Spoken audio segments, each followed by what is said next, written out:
In the 1990s, there was a name that made the bravest police officers in Nigeria tremble. It wasn't just a name, it was a nightmare. They said he was invisible. They said his body rejected bullets. He didn't just rob banks, he raided police stations like a soldier at war. Today, we uncover the full story of the man who turned the Southwest into a war zone. The invincible bandit. Shina Rambo. To understand the monster, we must look at the man. Shina Rambo was not an illiterate thug. He was a native of Ogun State, from the Yewa area. Unlike many who turned to crime out of hunger, Rambo's path was paved with vengeance. Legend has it that his father was killed by the police. That tragedy broke something inside him. He swore an oath of vengeance against the Nigerian police force. He wasn't just stealing for money, he was fighting a personal war.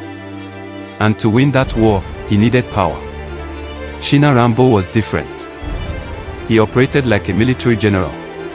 While other robbers used cut-to-size guns, Rambo wielded AK-47s, machine guns, and even rocket-propelled grenades.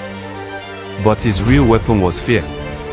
He was deeply fortified by traditional medicine, what we call a juju. It was believed that he could vanish into thin air. If police fired at him, the bullets would supposedly drop off his chest like water. He didn't hide in the dark. He operated in broad daylight. He moved in a convoy of fast cars, storming banks and highways with a confidence that paralyzed the entire region.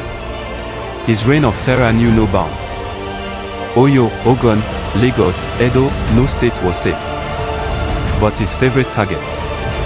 The police. It is estimated that he killed over 100 police officers.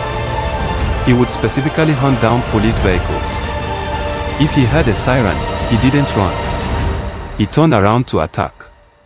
There is a chilling legend that he would storm police stations and ask officers to put on their uniforms if they had taken them off to hide, just so he could execute them as officers.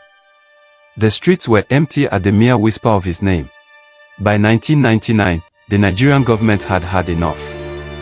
The embarrassment was too much.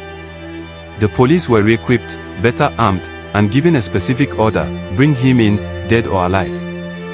They began to rely less on brute force and more on intelligence. They realized his magic was often due to local informants. The end came in a hail of bullets. In a fierce shootout, the invincible Shina Rambo was finally gunned down. When his body was displayed to the public, the myth was shattered. The man who bullets couldn't touch was now riddled with them. The nightmare was over. But wait, years later, a popular pastor named Shina Rambo appeared. Many thought the robber had repented. But history confirms, the notorious bandit died in 1999. The pastor was merely a victim of a shared name. Shina Rambo's story remains a dark legend.